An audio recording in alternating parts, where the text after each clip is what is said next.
السلام علیکم ورحمۃ اللہ وبرکاتہ۔ کل فیس بک دیکھ رہا تھا تو ہمیں ایک پوسٹ وہاں پر نظر آئی جو بہت پیاری چیز تھی، اور اس میں بہت اہم چیز کی طرف اشارہ کیا گیا تھا، تو میں نے چاہا کہ اپنے ساتھیوں تک ضرور اس پیغام کو پہنچایا جائے۔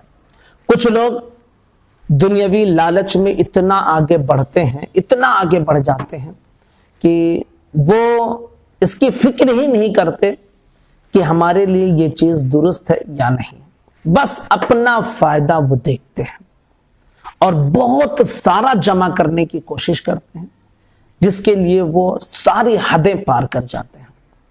دیہاتوں میں ایک کیڑا پایا جاتا ہے جسے گوبریلا کہا جاتا ہے، گوبر والا کیڑا۔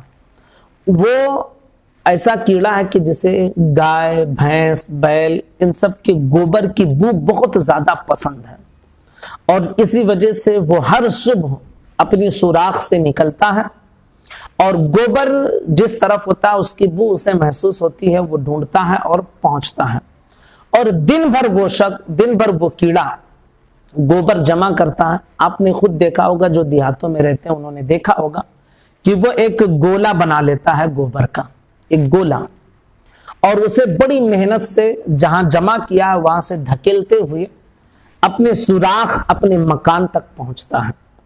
جب سوراخ کے پاس پہنچتا ہے تو کیا دیکھتا ہے کہ جو اس کے گھر کا سوراخ ہے، بل ہے، وہ تو بہت چھوٹا ہے، اور اس نے جو گولا گوبر کا جمع کیا ہے وہ بہت بڑا ہے۔ مسلسل وہ اس گولے کو اپنے سوراخ کے اندر داخل کرنے کی کوشش کرتا ہے، لیکن ناکام رہتا ہے۔ بھائی کوئی چیز ہے، اب اس کی سوراخ اتنی بڑی ہے اور اس نے اتنا بڑا گولا بنا لیا ہے تو کہاں سے اس سوراخ میں جائے گی؟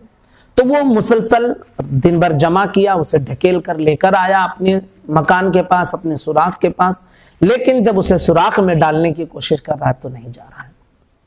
پریشان، حیران رہتا ہے اور مسلسل اسے اندر لینے کی کوشش کرتا ہے، لیکن تھک ہار کر وہ اسے باہر چھوڑ دیتا ہے اور اکیلے سوراخ کے اندر داخل ہو جاتا ہے۔ اتنا اس کیڑے کے بارے میں لکھا گیا تھا۔ اب اس کے بعد جو لکھا گیا وہ ہمارے لیے بڑی نصیحت کی بات ہے کہ کچھ انسان ایسے ہوتے ہیں جو دین کی ساری چیزوں کو پسے پشت ڈال دیتے ہیں اور دنیا جمع کرنے میں ہر حد پار کر جاتے ہیں، نہ حلال کی فکر نہ حرام کی فکر، کون سی چیز حلال ہے کون سی چیز حرام ہے، کچھ نہیں، بس چاہیے انہیں بہت سارا چاہیے، چاہے کسی کا خون کرنا پڑے، کسی کے جو ہے پسینے کی کمائی کو لوٹنا پڑے، کچھ بھی، کسی یتیم کا، کسی بیوہ کا، کسی مسکین کا، کسی کا مال لوٹنا پڑے، کیسا بھی، بس انہیں چاہیے، بہت سارا چاہیے، اسی فکر میں پوری زندگی وہ گزارتے ہیں۔ لیکن جب آخری وقت انہیں آتا ہے تو جانتے ہیں کہ آخری وقت میں اس شخص کی پوری زندگی کو ریمائنڈ کیا جاتا ہے اس کی نگاہوں کے سامنے۔ اب وہ شخص یہ سوچتا ہے کہ میں نے زندگی پر جو کچھ کیا وہ تو میرا سب یہی دھرا رہ جائے گا، میں جب اپنے اصلی مکان یعنی قبر میں جاؤں گا تو میرے پاس وہ کچھ بھی نہیں جائے گا۔ بالکل اسی گبریلے کی طرح کہ جس نے پورا دن جمع کیا، لیکن جب اپنے مکان میں داخل ہوا تو وہ جو کچھ پونجی اس نے جمع کی تھی وہ باہر چھوڑ دیا اور اکیلے مکان میں اپنے سوراخ میں داخل ہوا۔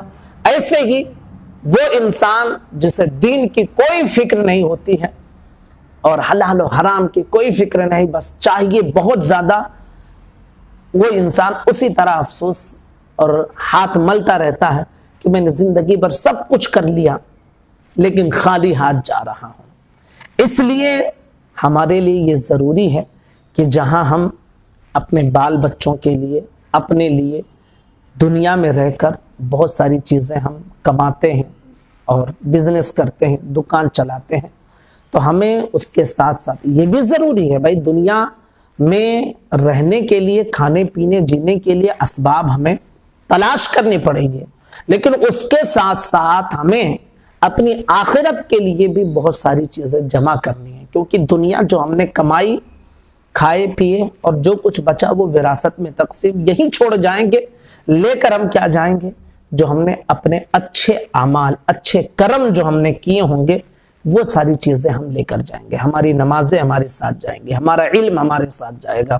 ہم نے اگر کسی کی مدد کی ہے تو وہ ہمارے ساتھ، اس کا فائدہ ہمیں ملے گا. ہم نے کسی بیوہ کی مدد کی ہے تو اس کا فائدہ ملے گا. کسی غریب کی ہم نے مدد کی ہے اس کا فائدہ ملے گا. تو یہ جو اچھائیاں ہم دنیا میں کرتے یہ ہمارے ساتھ جائیں گی. باقی دنیا کی ساری چیزیں ہم اسی جگہ پر چھوڑ کر چلے جائیں گے.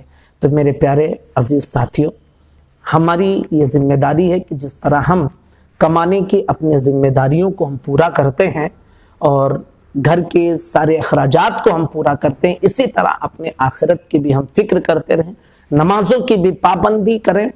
دن میں ہم بہت سارا ٹائم اپنے لیے دیتے ہیں.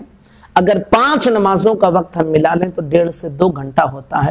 24 گھنٹے میں سے کیا ہم 2 گھنٹہ اپنے مالک حقیقی، اپنے رب کے لیے جو ہمیں سانس دے رہا ہے، ہمیں رزق دے رہا ہے، ہمیں کھلا رہا ہے، ہمیں پلا رہا ہے، کیا ہم اس کے لیے اتنی قربانی نہیں دے سکتے ہیں؟ اگر نہیں دے سکتے ہیں تو پھر آپ ذرا سوچیں کہ ہم کیسے مسلمان ہیں. اس لیے دنیا کے ساتھ ساتھ ہمیں اپنی آخرت کو بھی دھیان میں رکھنا چاہیے. گزارش کروں گا اس کلپ کو اپنے تمام دوستوں تک ضرور شیئر کریں. السلام علیکم ورحمۃ اللہ وبرکاتہ.